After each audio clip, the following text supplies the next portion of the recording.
Hello welcome to my channel. నేను మీ చేతనాని. మేమైతే చెన్నై అయితే వచ్చానని చెప్పాను కదండి. అదే రోజు ఈవినింగ్ ఇక్కడ దగ్గరలో ఉన్న ప్లే ఏరియాకి అయితే వచ్చామండి. పిల్లల్ని తీసుకొని ఇంట్లో ఉంటే బోర్గా ఉంటుందని ఇలా పిల్లల్ని తీసుకొని అయితే వచ్చాము. వర్షం పడుతుంది, సరేలే పిల్లల్ని తీసుకొని ఇలా ప్లే ఏరియాకి వస్తే వాళ్ళు ఎంజాయ్ చేస్తారు, బాగుంటుంది. అలాగే మేము కూడా కొన్ని గేమ్స్ ఉంటే మేము కూడా సరదాగా ఆడుకున్నాము. పిల్లలతో పాటు మేము చిన్నపిల్లలు అయ్యి ఆడుకున్నాం అనమాట. నిజంగా చాలా మంచిగా అనిపించింది. పిల్లలు అయితే ఫుల్ ఎంజాయ్ చేశారు. వాళ్ళైతే 1 అవర్ అంటే 2 అవర్స్ ఇంకా ఆడారనమాట. అంత బాగా ఆడారు, ఫుల్గా ఎంజాయ్ చేస్తూ. అలాగే ఇక్కడ నేను చూపించే గేమ్ వచ్చి నేను మా ఆయన ఆడాము. అది కూడా నేను షార్ట్ వీడియోలో అప్లోడ్ చేశాను, అక్కడికి వెళ్ళి తప్పకుండా చూడండి. నిజంగా చాలా ఎంజాయ్గా ఆడామన్నమాట. ఎవరు ఎన్ని క్యాచ్ చేస్తారో అనేది, నాకన్నా మా ఆయనే ఎక్కువ క్యాచ్ చేస్తాడండి. మీరు అక్కడ వీడియో చూస్తే కన్నా మీకే అర్థమైపోతుంది అనమాట. ఇంకా మా బాబు కూడా కొన్ని గేమ్స్ అయితే ఆడాడు. వాడికి నచ్చిన గేమ్స్ అన్నీ వాడు కూడా ఆడుకున్నాడు అనమాట. ఇంకా మా పాప అయితే ఫుల్లీ ఎంజాయ్ అండి. ఇక్కడైతే ఏమంటే వాళ్ళ కార్డ్ ఉంటుంది, ఆ కార్డ్కి మనం రీఛార్జ్ చేసుకుంటే మనము ఎన్ని గేమ్స్ అయినా ఆడుకోవచ్చు అనమాట. ఒక్కొక్క గేమ్కి ఇంత కాస్ట్ ఉంటుంది కదండి, అంతవరకు మనం అమౌంట్ రీఛార్జ్ చేసుకొని ఆడుకుంటూ ఉండొచ్చు. ఈ కార్డ్ వచ్చి మనం ఇయర్కి కూడా తీసుకోవచ్చు, లేదంటే మంత్ వైజ్ కూడా తీసుకోవచ్చు, లేదంటే అప్పటికప్పుడు మనము పే చేసుకొని కూడా ఈ గేమ్స్ అన్నీ కూడా ఆడొచ్చు అనమాట. అలాగే పిల్లలిద్దరూ, అలాగే మా బాబు పాప ఇంకా వాళ్ళ పాప అందరం కూడా కలిసి ఫుల్ ఎంజాయ్ చేశారు. ఇక్కడ ఇంకా మా ఫ్రెండ్ కూడా తను బాస్కెట్బాల్ ఆడుతుంది, నేను కూడా ఆడాను, అది కూడా షార్ట్ అప్లోడ్ చేస్తాను. ఇక్కడ వీళ్ళిద్దరు కూడా మా బాబు మా ఫ్రెండ్ ఇద్దరు ఛాలెంజ్ పెట్టుకొని ఆడుతున్నారు అనమాట, ఎవరు ఎన్నేస్తారు అనేది. ఇంకా వెళ్దాం రాండి, చీకటి అయిపోతుంది, నైట్ 9:30 అయిపోతుంది అయినా కూడా వీళ్ళు ఇంకా రాలేదు, ఇంకా ఆడుతూనే ఉన్నారు. ఇంకా అలాగే కొద్దిసేపు అయితే ఆడుకున్నారనమాట. ఆడుకున్నాక ఫైనల్గా ఇంకోసారి కూడా వాళ్ళు పై పోటీ పైన ఎవరు ఫస్ట్ ఎక్కుతారో అని ఎక్కుతున్నారనమాట. ఇంకా ఫైనల్గా కొన్ని పిక్స్ అయితే తీసుకునేసి మేమైతే ఇంకా ఇంటికైతే బయలుదేరేసాము. నైట్ అయిపోయింది. ఇంకా నెక్స్ట్ డే ఎర్లీ మార్నింగే లేచి రెడీ వేసి మేము 6:30కి అలా అయితే బీచ్కి అయితే వెళ్తున్నామండి. ఇక్కడ దగ్గరలోనే ఒక బీచ్ ఉంది, కోవలం బీచ్, అది బ్లూ ఫ్లాగ్ బీచ్ అంటారనమాట. అక్కడికైతే వెళ్తున్నాము. అక్కడికైతే రీచ్ అయిపోయాము. ఇక్కడ టైమింగ్స్ వచ్చి మార్నింగ్ 5 AM నుంచి ఈవినింగ్ 7 PM వరకు ఉంటుందండి ఈ బీచ్ టైమింగ్స్.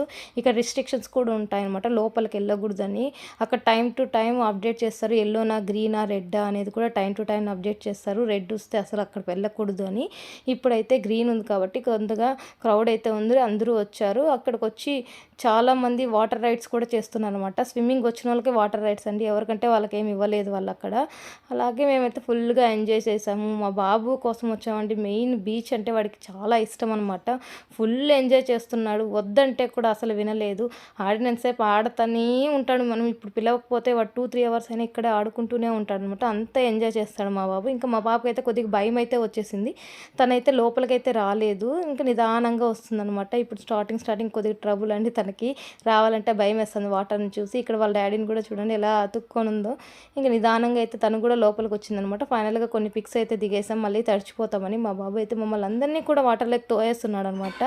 వాడికి ఎంత ఆనందంగా ఉందంటే వాటర్లోకి వస్తే అంత ఫుల్ ఎంజాయ్ చేశాడు.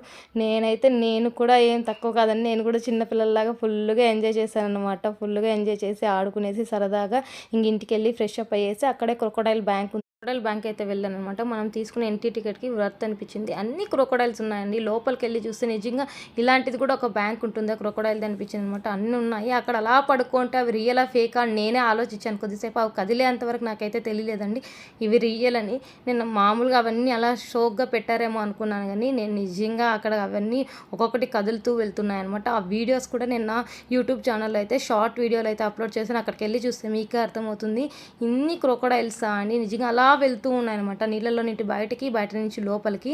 వీటికి చల్లదనం కోసం ఇలా వచ్చి చెట్ల కిందంతా పడుకున్నాయండి. పాతకాలంది ఒక మూవీ ఉంది, తెలుగు వాళ్ళకందరికీ తెలుసు అనమాట. ఆ మూవీ వచ్చి ఖైదీ మూవీ, చిరంజీవిది. ఆ మూవీలో ఒక ఫైటింగ్ షూట్ వచ్చి ఇక్కడే జరిగింది, ఈ క్రొకోడైల్ బ్యాంకులో. అప్పుడు మోహన్ బాబు చేయి కిందకి పెడితే ఈ క్రొకోడైల్ వచ్చి కొరికింది.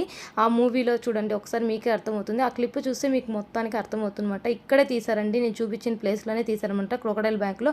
అలా ఇక్కడ టాటాయిస్ చూడండి, ఎంత పెద్ద పెద్ద టాటాయిస్లు ఉన్నాయంటే నేను ఫస్ట్ టైం చూస్తున్నాను అనమాట. ఇంత పెద్దవి కూడా ఉంటాయా టాటాయిస్లు అని, అంత ఉన్నాయన్నమాట. నిజంగా ఇక్కడ ఒకటైతే వెళ్తుందండి, ఇది వచ్చి ఉడుము అంటారు. ఇది నాకు ఇలా నాలుగు చేస్తూ పోతుంటే పాములా ఉంది, కాకపోతే ఇది ఉడుము అంట, నాకు కూడా తెలీదు. నేను అక్కడ వేరే వాళ్ళని అడిగితే వాళ్ళు చెప్పారు. ఇక్కడ చూడండి, నేను చెప్పిన దానికి నిజమే అనిపిస్తుంది కదా, ఇవి స్టోన్స్ లానే ఉన్నాయి, అసలు క్రొకోడైల్స్ లాగా కనిపించలేదు.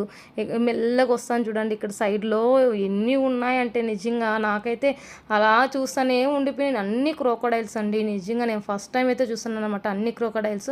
అలానే చాలామంది అయితే ఫ్యామిలీస్తో వచ్చి చూస్తున్నారు అనమాట. మీలో ఎవరైనా చెన్నైకి వస్తే తప్పకుండా ఈ క్రొకోడైల్ బ్యాంక్ వచ్చి చూడండి, చాలా బాగుందనమాట. అలాగే నా ఛానల్ నచ్చితే కనుక ప్లీజ్ సబ్స్క్రైబ్ మై ఛానల్. ఇంకా మా ఫ్రెండ్స్తో అంతా మేమైతే కొన్ని ఫొటోస్ అయితే దిగేసాం. వచ్చిన చోటకి మెమరీస్ కావాలి కదా, అలా ఫొటోస్ అన్నీ దిగేసాం అనమాట. Please subscribe my channel.